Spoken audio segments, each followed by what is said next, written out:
कभी कभी जिंदगी कुछ लोगों को इतनी शोहरत देती है कि पूरी दुनिया उनकी एक झलक पाने के लिए बेताब हो जाती है।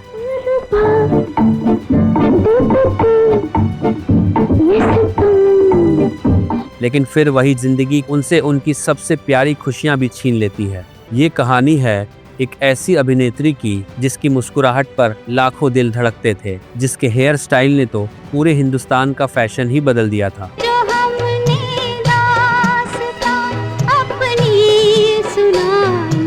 फिर क्यों उसने अपनी जिंदगी के आखिरी दिन तन्हाई, दर्द और खामोशी में गुजारे। ये कहानी है साधना की। कहानी शुरू होती है रोशनी से नहीं बल्कि भूख से। एक ऐसी भूख जो सपनों से पहले पेट में लगती है। 2 बार खाना मिलता है, एक बार सुबह एक बार शाम। आप देख रहे हैं reviews and cine talks channel. साल था 1941। कराची की धरती पर एक बच्ची ने जन्म लिया। नाम रखा जाता है अंजलि, लेकिन किस्मत ने उसके लिए बचपन से ही आसान रास्ता नहीं लिखा था। फिर आया बंटवारा और देखते ही देखते लाखों लोगों की तरह अंजलि का परिवार भी उजड़ गया। अपना शहर, अपना घर छूट गया, रह गई सिर्फ यादें। जान बचाकर परिवार मुंबई पहुंचा, मगर यहाँ उनका इंतजार संघर्षों ने किया। मुंबई पहुंचकर परिवार को एक शिविर में रहना पड़ा। उनके पिता ने किसी तरह एक छोटी सी किराने की दुकान खोली ताकि घर का चूल्हा जल सके। मगर इन तमाम मुश्किलों के बीच एक चीज थी जो कभी नहीं टूटी, वो थी उम्मीद। अंजलि बचपन से बेहद खूबसूरत थी। उनके पिता बंगाली अभिनेत्री साधना बोस के बहुत बड़े प्रशंसक थे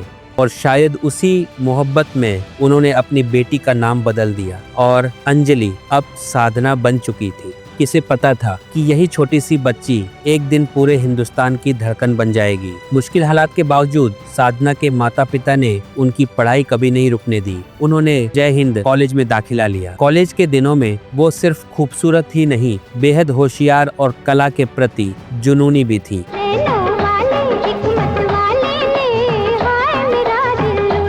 बचपन से ही साधना को फिल्में देखने का बहुत शौक था। नूतन उनकी पसंदीदा अभिनेत्री थी। उन्हें देखकर ही साधना ने सपना देख लिया था कि एक दिन वे भी फिल्मों में काम करेंगी। उनकी फिल्मों में दिलचस्पी देखकर उनके पिता ने अपने भाई और अभिनेता हरी शिवदासानी से बात की। इसके बाद श्री 420 के एक गाने में साधना को बैकग्राउंड डांसर का छोटा सा रोल मिला।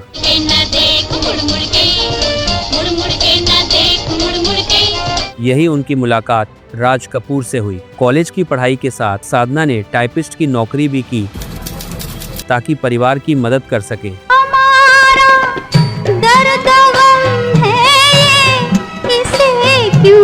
इसी दौरान उन्हें पहली सिंधी फिल्म अबाना में काम करने का मौका मिला। इस फिल्म के लिए उन्हें फीस के तौर पर सिर्फ 1 रुपया मिला था, लेकिन किस्मत बदलने वाली थी। एक मैगजीन में छपी साधना की तस्वीर पर मशहूर निर्माता शशधर मुखर्जी की नजर पड़ी। वो अपनी नई फिल्म लव इन शिमला के लिए नए चेहरे की तलाश में थे।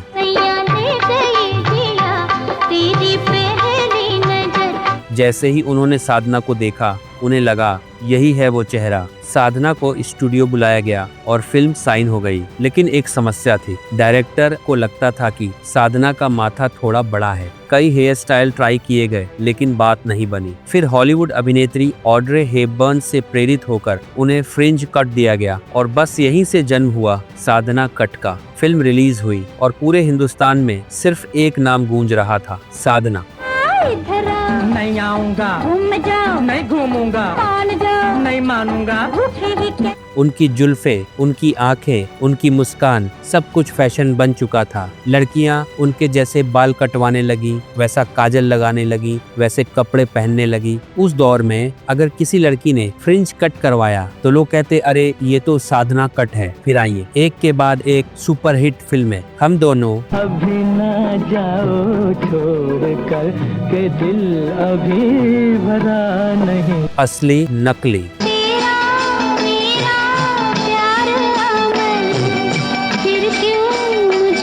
एक मुसाफिर, एक हसीना। आप यूं ही अगर हमसे मिलते रहे, देखिए एक दिन। मेरे महबूब। मेरे महबूब तुझे मेरी मुहब्बत। और फिर वो कौन थी? फिल्म ने साधना को सिर्फ स्टार नहीं, एक रहस्य बना दिया। लग जा गले के फिर हंसी नैना बरसे रिम झिम रिम। लव इन शिमला सिर्फ साधना की पहली बड़ी फिल्म नहीं थी, यही उन्हें अपनी मोहब्बत भी मिली। फिल्म के डायरेक्टर थे R.K. नैयर। शूटिंग के दौरान शुरू हुई बातचीत धीरे धीरे दिल तक पहुंच गई। नैयर साहब साधना की खूबसूरती और टैलेंट के दीवाने थे और साधना उनके सलीके, उनकी शख्सियत और काम के अंदाज पर फिदा हो चुकी थी।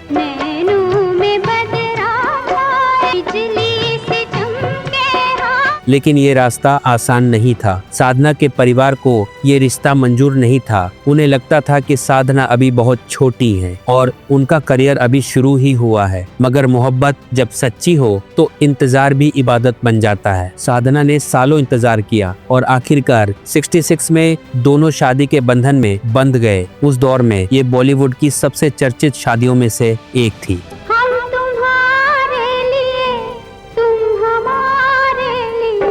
सफलता, शोहरत और प्यार सब कुछ था साधना के पास, लेकिन जिंदगी शायद ज्यादा देर तक उन पर मेहरबान रहने वाली नहीं थी। शादी के कुछ समय बाद उन्हें पता चला कि वो मां बनने वाली है। घर खुशियों से भर गया, लेकिन अचानक उनका मिसकैरेज हो गया। इस हादसे ने साधना को अंदर से तोड़ दिया। उसी दौरान उन्हें थायराइड की गंभीर बीमारी हो गई, जिसके इलाज के लिए उन्हें अमेरिका तक जाना पड़ा। और जब वो इलाज में व्यस्त थी, तब बॉलीवुड की कई बड़ी फिल्में उनके हाथ से निकल गईं। लोगों को लगा अब शायद साधना का दौर खत्म हो गया, लेकिन वापसी के बाद उन्होंने इंतकाम और एक फूल दो माली जैसी हिट फिल्में देकर साबित कर दिया कि असली सितारे आसानी से नहीं बुझते। पर्दा हटा दो, जरा मुखड़ा दिखा दो। लेकिन बीमारी लगातार बढ़ती जा रही थी। थायराइड का असर उनकी आंखों पर पड़ने लगा, चेहरा बदलने लगा, वही चेहरा जिसकी एक झलक पाने के लिए लोग घंटों इंतजार करते थे। साधना ने खुद को दुनिया से दूर करना शुरू कर दिया। उन्होंने फैसला किया कि लोग उन्हें हमेशा खूबसूरत साधना के रूप में ही याद रखें, उनकी कमजोरी के रूप में नहीं। फिर एक दिन डॉक्टरों ने कहा, अब आप कभी मां नहीं बन सकती।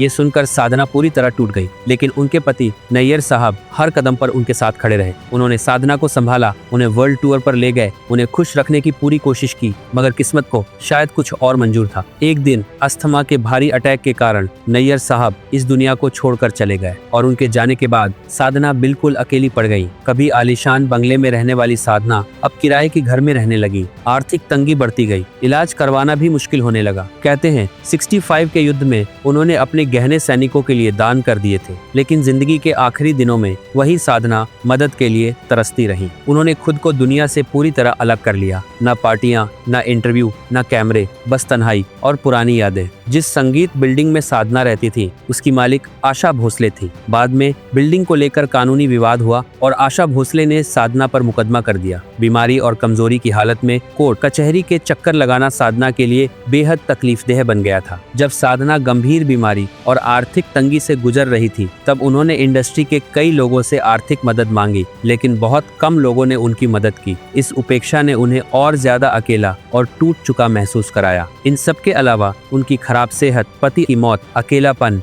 आंखों की बीमारी, थायराइड और ट्यूमर जैसी समस्याओं ने भी उनके आखिरी दिनों को बेहद दर्दनाक बना दिया। दिसंबर 2015 हिंदी सिनेमा की वो चमकती हुई रोशनी खामोशी से इस दुनिया को अलविदा कह गई। भूख से शुरू हुई ये कहानी शोहरत की बुलंदियों तक पहुंची और फिर एक लंबी खामोशी में खो गई। लेकिन कुछ लोग मरकर भी खत्म नहीं होते। जब भी लग जा गले बजेगा, जब भी कोई लड़की साधना कट करवाएगी, जब भी पुराने सिनेमा की बात होगी, साधना हमेशा जिंदा रहेंगी, क्योंकि वो सिर्फ एक अभिनेत्री नहीं थी, वो एक एहसास थी। दोस्तों, वीडियो को लाइक, शेयर और सब्सक्राइब करने की गुजारिश है। वीडियो देखने के लिए धन्यवाद।